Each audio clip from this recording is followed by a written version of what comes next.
Well, good afternoon, everyone. Good to see so many familiar faces, and you all look well. Hope you're keeping well. We're reading the Gospel of Sri Ramakrishna, and we're on page 732. The master has just arrived at Girish's house. It's the first paragraph in indentation. Girish stood at the door to welcome the master. As Sri Ramakrishna entered the house, Girish fell at his feet and lay there on the floor like a rod. At the master's bidding, he stood up, touching the master's feet with his forehead. Sri Ramakrishna was taken to the drawing room on the second floor. The devotees followed him and sat down, eager to get a view of the master and listen to every word that fell from his lips. As Sri Ramakrishna was about to take the seat reserved for him, he saw a newspaper lying on it, near it. He signed to someone to remove the paper. Since a newspaper contains worldly matters, gossip and scandal, he regarded it as unholy. After the paper was removed, he took a seat. Nitya Gopal came forward and bowed low before the master. Master, well, you haven't been to Dakshineshwaram for a long time. Nitya Gopal, true, sir. I haven't been able to go there. I haven't been well. I have had pains all over my body. Master, how are you now? Nitya Gopal, not so well, sir. Master, bring your mind down 1 or 2 notes. Nitya Gopal, I don't like people's company. They say all kinds of things about me. That sometimes frightens me.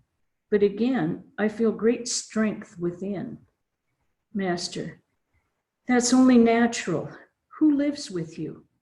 Nitya Gopal, Tarak, who was to become Swami Shivananda. He is always with me, but sometimes he too gets on my nerves. Okay. Master, Nanta told me that there lived at his monastery an ascetic who had acquired occult powers. He used to go about with his eyes fixed on the sky. But when one of his companions left him, he became disconsolate. Again, the master went into an ecstatic mood. Strange thoughts seemed to stir his mind, and he remained speechless. After a while, he said, "Art thou come? I too am here." Who could pretend to understand these words? Many of the devotees were in the room. Narendra, Girish, Ram, Haripada, Chuni, Balaram, and M. Narendra did not believe in God with form, that God could incarnate himself in a human body. But Girish differed with him. He had the burning faith that from time to time the Almighty Lord, through his inscrutable power, assumes a human body and descends to earth to serve a divine purpose. The master said to Girish, I should like to hear you and Narendra argue in English. The discussion began, but they talked in Bengali. Narendra said, God is infinity. How is it possible for us to comprehend him? He dwells in every human being. It is not the case that he manifests himself through one person only. Sri Ramakrishna tenderly, I quite agree with Narendra. God is everywhere. But then you must remember that there are different manifestations of his power in different beings. At some places, there is a manifestation of his avidya shakti. At others, a manifestation of his vidya shakti. Through different instruments, God's power is manifest in different degrees, greater and smaller. Therefore, all men are not equal. Wrong. What is the use of these futile arguments? Master sharply, no, there's meaning in all of this. Girish to Narendra, how do you know that God does not assume a human body? Narendra, God is beyond words or thought. Master, no, That is not true. He can be known by the pure buddhi, which is the same as the pure self. The seers of old directly perceived the pure self through their pure buddhi. Girish to Narendra. Unless God himself teaches man through his human incarnation, who else will teach them spiritual mysteries? God takes a human body to teach men divine knowledge and divine love. Otherwise, who will teach? Narendra. Why, God dwells in our own heart. He will certainly teach us from within the heart. Master tenderly. Yes, yes. He will teach us as our inner guide. Gradually, Narendra and Girish became involved in a heated discussion. If God is infinity, how can he have parts? What did Hamilton say? What were the views of Herbert Spencer, of Tyndall, of Huxley, and so forth and so on? Master to M. I don't enjoy these discussions. Why should I argue at all? I clearly see that God is everything. He himself has become all. I see that whatever is God. He is everything again. He is beyond everything. I come to a state in which my mind and intellect merge in the indivisible. At the sight of Narendra, my mind loses itself in the consciousness of the Absolute. To Girish, what do you say to that? Girish with a smile. Why ask me? As if I understood everything except that one point. All laugh. Master, again, I cannot utter a word unless I come down at least 2 steps from the plane of samadhi. Shankara's non-dualistic explanation of Vedanta is true. And so is the qualified non-dualistic interpretation of Ramanuja. Narendra, what is qualified non-dualism? Master, it is the theory of Ramanuja. According to this theory, Brahman, or the Absolute, is qualified by the universe and its living beings. These 3, Brahman, the world, and living beings, together constitute one. Take the instance of a bell fruit. A man wanted to know the weight of the fruit. He separated the shell, the flesh, and the seeds. But can a man get the weight by weighing only the flesh? He must weigh flesh, shell, and seeds together. At first, it appears that the real thing in the fruit is the flesh and not its seeds or shell. Then by reasoning, you find that the shell, seeds, and flesh all belong to the fruit. The shell and seeds belong to the same thing that the flesh belongs to. Likewise, in spiritual discrimination, one must first reason following the method of not this, not this. God is not the universe. God is not the living beings. Brahman alone is real and all else is unreal. Then one realizes, as with the bell fruit, that the reality from which we derive the notion of Brahman is the very reality that evolves the idea of living beings and the universe. The Nitya and the Leela are the 2 aspects of one and the same reality. Therefore, according to Ramanuja, Brahman is qualified by the universe and the living beings. This is the theory of qualified non-dualism. To M, I do see God directly. What shall I reason about? I clearly see that he himself has become everything, that he himself has become the universe and all living beings. But without awakening one's inner consciousness, one cannot realize the all-pervading consciousness. How long does a man reason? So long as he has not realized God. But mere words will not do. As for myself, I clearly see that he himself has become everything. The inner consciousness must be awakened through the grace of God. Through this awakening, a man goes into samadhi. He often forgets that he has a body. He gets rid of his attachment to lust and greed and does not enjoy any talk unless it is about God. Worldly talk gives him pain. Through the awakening of the inner consciousness, one realizes the all-pervading consciousness. This discussion came to a close.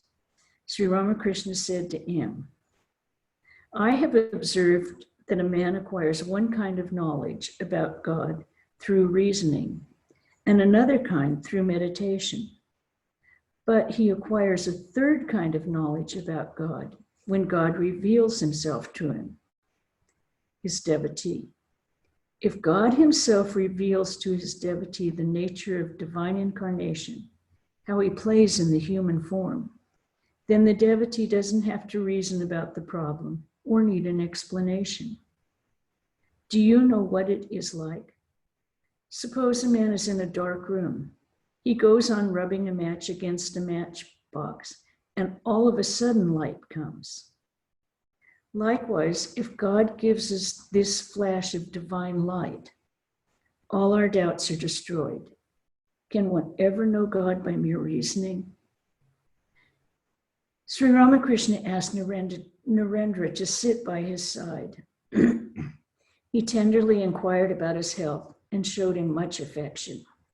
Narendra to the master, why, I have meditated on Kali for 3 or 4 days, but nothing has come of it. That's okay.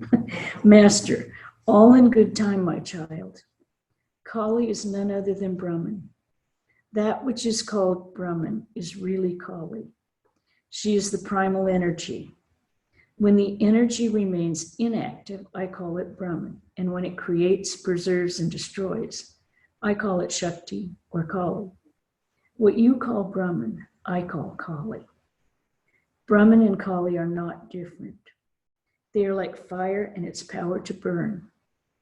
If one thinks of fire, one must think of its power to burn.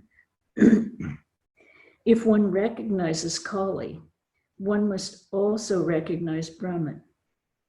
Again, if one recognizes Brahman, one must recognize Kali. Brahman and its power are identical. It is Brahman whom I address as Shakti or Kali. It was late at night. Girish asked Haripada to call a cab, for he had to go to the theater. As Haripada was about to leave the room, the master said with a smile, mind, a cab. Don't forget to bring one. Everyone laughed. Haripada smiled. Yes, sir. I am going out just for that. How can I forget it? Girish, that I should have to go to the theater and leave you here. Master, no. You must hold to both. King Janaka paid attention to both religious and worldly duties and drank his milk from a brimming cup. All laugh. Girish, I have been thinking of leaving the theater to the youngsters. Master, no. It is all right. You are doing good to many. Narendra said in a whisper, just a moment ago, he, meaning Girish, was calling him, meaning Sri Ramakrishna, God, an incarnation, and now he's attracted by the theater. Narendra was sitting beside the master. The latter looked at him intently and suddenly moved closer to his beloved disciple.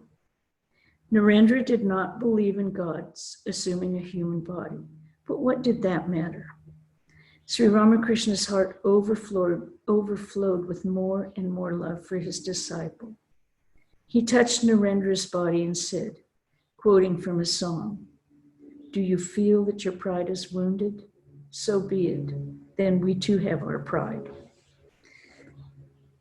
Then the master said to Narendra, there's this footnote on that. These words are addressed to Radha, the beloved of Krishna by her companions, the gopis.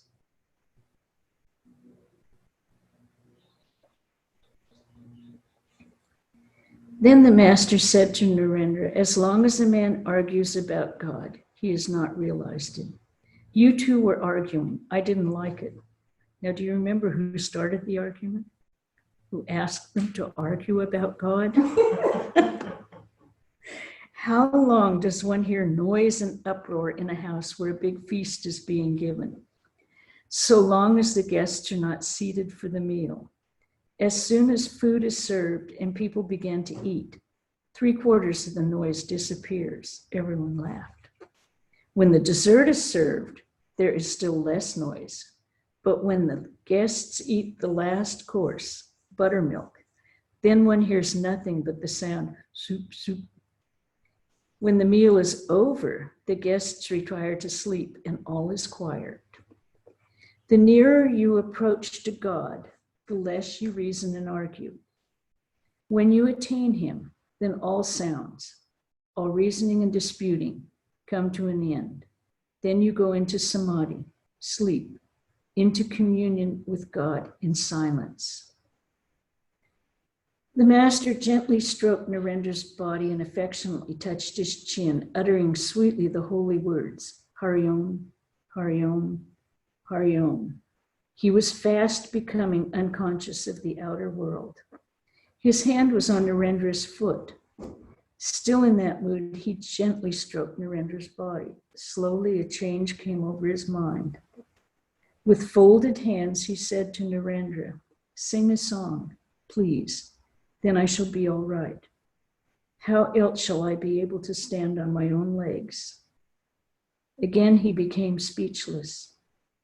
He sat motionless as a statue. Presently, he became intoxicated with divine love and said, "O Radha, watch your step. Otherwise, you may fall into the Jamuna. Ah, how mad she is with love of Krishna." The master was in a rapturous mood. Quoting from a song, he said, "Tell me, friend, how far is the grove where Krishna, my beloved, dwells? His fragrance reaches me even here, but I am tired and can walk no further." Then the master forgot the outer world. He did not notice anyone in the room, not even his beloved Narendra seated by his side. He did not know where he himself was seated. He was totally merged in God. Suddenly he stood up shouting, deep drunk with the wine of divine love. As he took his seat again, he muttered, "I see a light coming, but I know not whence it comes."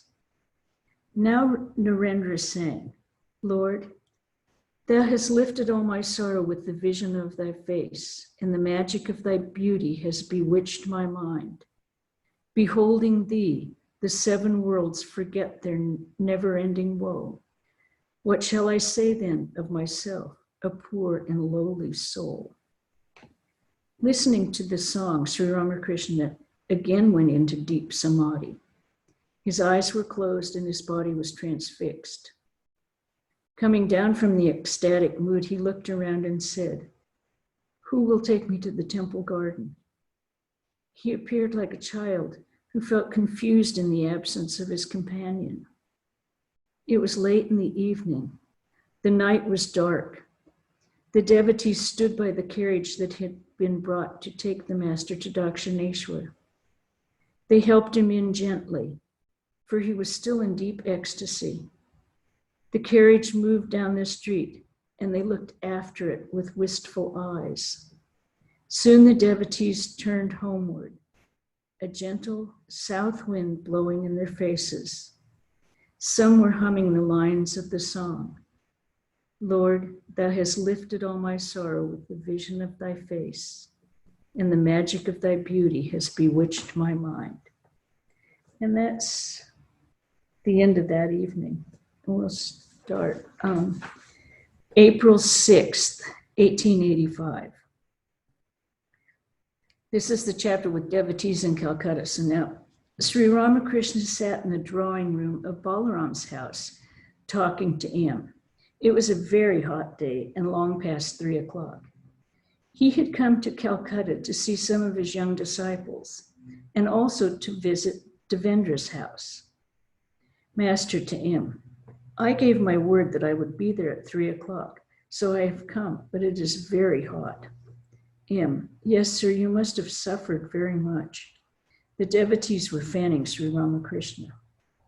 Master, I have come here for Babaram and the younger Narayan. Why haven't you brought Purna? M. He doesn't like to come to a gathering of people. He is afraid you might praise him before others and his relatives might hear about it. Master, yes, that's true. I won't do it in the future. Well, I understand that you are giving Purna religious instruction. That is fine. M. As a matter of fact, the same thing is written in one of the textbooks of the school. It says, with all thy soul love God above, and as thyself thy neighbor love. If their guardians are displeased with such teachings, it can't be helped. Master, no doubt many things like that are written in those books, but the authors themselves do not assimilate what they write. This power of assimilation comes from associating with holy men. People listen to instructions only when it is given by a sadhu who has truly renounced the world.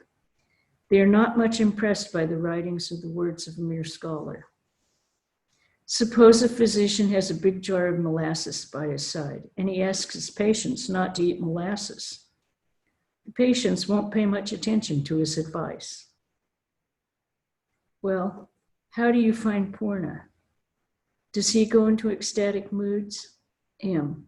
No, I haven't noticed in him any outer sign of such emotion. One day I told him those words of yours. Master, what words? M. You told us that if a man is a small receptacle, he cannot control spiritual emotion. But if he is a large receptacle, he experiences intense emotions without showing it outwardly. You said that a big lake does not become disturbed when an elephant enters it, but when the elephant enters a pool, one sees tremendous confusion and the water splashes all the banks. Master, Purna will not show his emotion outwardly. He hasn't that kind of temperament. His other signs are good. What do you say? M. His eyes are very bright and prominent. Master, mere bright eyes are not enough. The eyes of a godly person are different. Did you ask him what he felt after meeting me? M. Yes, sir, we talked about that. He has been telling me for the last 4 or 5 days that whenever he thinks of God or repeats his name, tears flow from his eyes and the hair on his body stands on end. Such is his joy. Master, indeed, that's all he needs. The master and M were silent a few moments. Then M said, he is waiting. Master, who? M. Purna. Perhaps he has been standing at the door of his house. When any of us passes that way, he will come running and salute us. Master,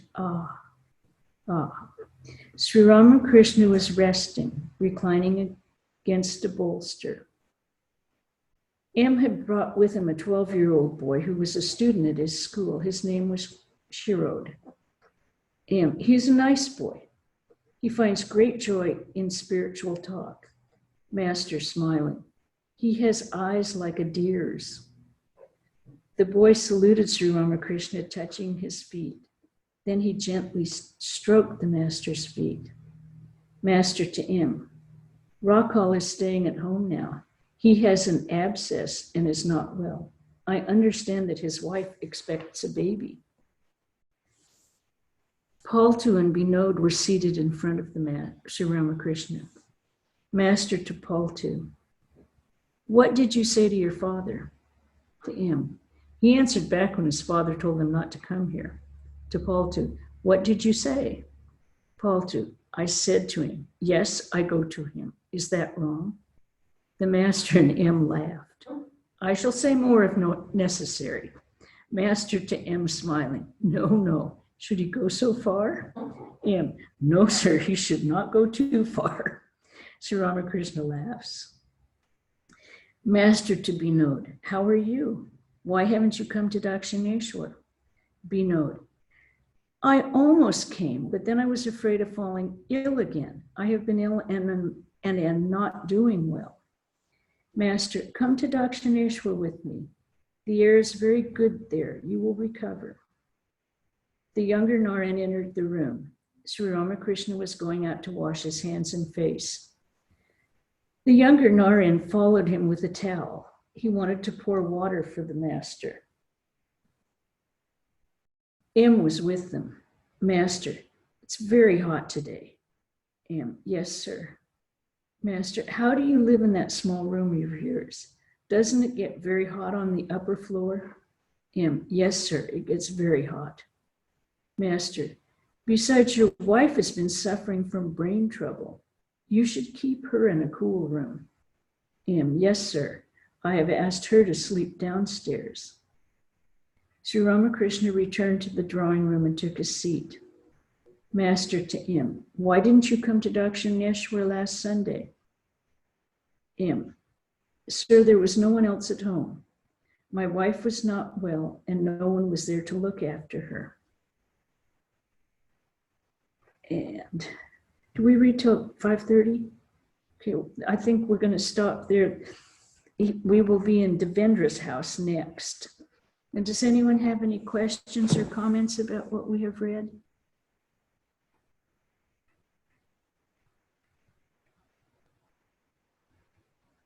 Everyone keeping well? Good. I like to see the thumbs up, Kathy. Keeping well and staying in, right? Okay, we'll end with a chant. Om Shanti Shanti Shanti Hari Om Tat Sat Sri Ramakrishna Panamastu. See you next week. Don't miss Pravrajika's lecture tomorrow. Starting the Durga season, okay? 11 o'clock, you've all got the links, I'm sure.